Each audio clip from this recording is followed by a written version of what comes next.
నిన్నటి కరెంట్ అఫైర్స్లోని 10వ ప్రశ్నకు సమాధానం. అంతర్జాతీయ కాంతి దినోత్సవం ఎప్పుడు? Option A May 13, B May 14, C May 15, D May 16. సరైన సమాధానం ఆప్షన్ డి మే 16.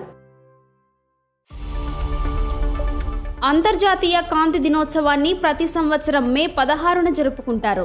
భౌతిక శాస్త్రవేత్త థియోడర్ మైమాన్ మొదటి లేజర్ను 1960 మే 16న విజయవంతంగా ప్రయోగించారు. దీంతో ఆ రోజును అంతర్జాతీయ కాంతి దినోత్సవంగా నిర్వహించాలని యునెస్కో 2017లో నిర్ణయించింది. మొదటి ప్రశ్న, సైంటిస్ట్ సౌమ్య స్వామినాథన్కి ఏ విశ్వవిద్యాలయం నుంచి డాక్టరేట్ లభించింది? ఆప్షన్ ఏ ఆక్స్ఫర్డ్ విశ్వవిద్యాలయం, బి స్టాన్ఫోర్డ్ విశ్వవిద్యాలయం, సి మెగ్గిల్ విశ్వవిద్యాలయం, డి కేంబ్రిడ్జ్ విశ్వవిద్యాలయం.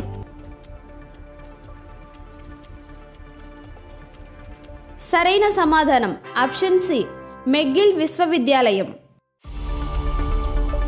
ప్రపంచ ఆరోగ్య సంస్థ చీఫ్ సైంటిస్ట్గా విధులు నిర్వహించిన డాక్టర్ సౌమ్య స్వామినాథన్కు ప్రతిష్టాత్మక మెగ్గిల్ యూనివర్సిటీ నుంచి డాక్టరేట్ లభించింది. 2017లో స్వామినాథన్ WHOలో చేరారు. 2019లో చీఫ్ సైంటిస్ట్గా పదోన్నతి పొందారు. కరోనా సమయంలో ఆమె తన సేవలను అందించారు. రెండవ ప్రశ్న, MOWCAP 10వ సమావేశం ఎక్కడ జరిగింది? ఆప్షన్ ఏ Beijing China, B woollen బాతర్ Mongolia, C Jakarta Indonesia, D New Delhi భారతదేశం. సరైన సమాధానం option B woollen బాతర్ Mongolia. Memory of the world committee for Asia and Pacific 10వ సమావేశం మంగోలియాలోని ఉలాన్ బాతర్లో జరిగింది. యునెస్కో ఆధ్వర్యంలో జరిగిన ఈ సమావేశంలో 38 మంది సభ్య దేశాల ప్రతినిధులు, 40 మంది పరిశీలకులు పాల్గొన్నారు. మూడవ ప్రశ్న, ఇటీవల మరణించిన సుర్జిత్ పటార్ ఏ భాషకు చెందిన కవి? Option A Punjabi, B Marathi, C తమిళం, డి తెలుగు. సరైన సమాధానం ఆప్షన్ ఏ పంజాబీ. ప్రఖ్యాత పంజాబీ కవి పద్మశ్రీ గ్రహీత సుర్జిత్ పటార్ పంజాబ్లోని లూథియానాలో 79వ ఏట మరణించారు. 1979లో పంజాబ్ సాహిత్య అకాడమీ అవార్డు అందుకున్న ఆయన క్యాండిల్స్, ఫాస్లా, అయ్యానంద్ కిషోర్ అనే రచనలు చేశారు. నాలుగవ ప్రశ్న, బియ్యం వినియోగంలో భారత్ ఎన్నో స్థానంలో ఉంది? ఆప్షన్ ఏ మొదటి స్థానం, బి రెండో స్థానం, సి మూడో స్థానం, డి 4వ స్థానం. సరైన సమాధానం ఆప్షన్ బి రెండో స్థానం.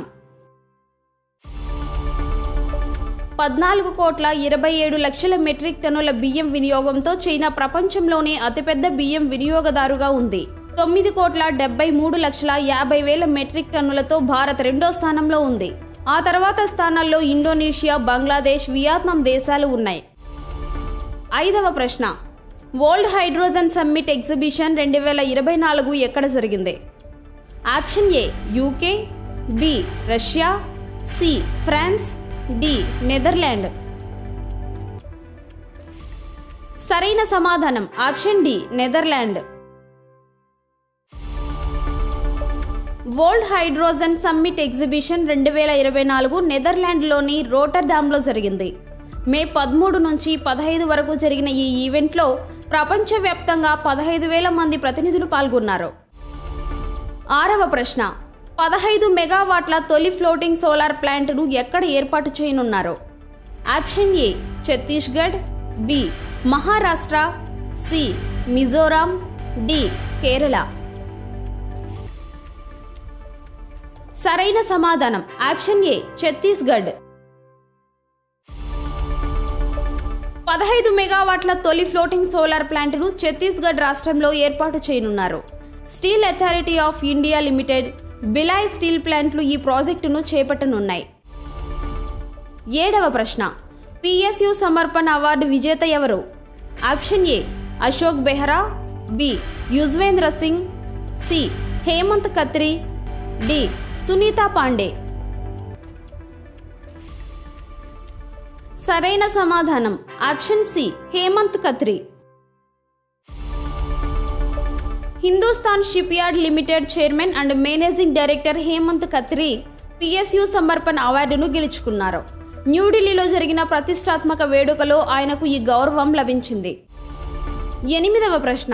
CWUR నివేదిక ప్రకారం దేశంలో అత్యుత్తమ పనితీరు కనబరుస్తున్న యూనివర్సిటీ ఏది? Option A IIM Ahmedabad, B IIT Mumbai, C IIT Madras, D Delhi university. సరైన సమాధానం option A IIM Ahmedabad. CWUR నివేదిక ప్రకారం Indian institute of management Ahmedabad దేశంలో అత్యుత్తమ పనితీరు కనబరుస్తున్న యూనివర్సిటీగా నిలిచింది. ప్రపంచవ్యాప్తంగా హార్వర్డ్ విశ్వవిద్యాలయం మొదటి స్థానంలో ఉండగా IIM అహ్మదాబాద్ 410వ ర్యాంకును సాధించింది. 9వ ప్రశ్న. ఆసియా ట్రాంపోలిన్ జిమ్నాస్టిక్స్ ఛాంపియన్షిప్లో రజత పతకాన్ని ఎవరు గెలుచుకున్నారో? Option A Deepa Karmakar, B Kalpana Debnath, C Srishti Khandagale, D Rucha దివేకర్.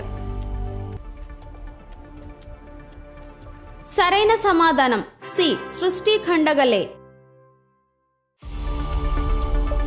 హాంకాంగ్లోని మహిళల వ్యక్తిగత వయో విభాగంలో రజతం సాధించి ఆసియా ట్రాంపోలిన్ జిమ్నాస్టిక్ ఛాంపియన్షిప్లో పథకం సాధించిన తొలి భారతీయురాలిగా సృష్టి ఖండగాలే చరిత్ర సృష్టించారు. ఈ టోర్నీలో కజకిస్తాన్కు చెందిన డోల్నోపోలోవా స్వర్ణం సాధించగా హాంకాంగ్కు చెందిన యసహాంగ్ కాంస్యం సాధించారు. 10వ ప్రశ్న. అంతర్జాతీయ ఫుట్బాల్ దినోత్సవం ఎప్పుడు?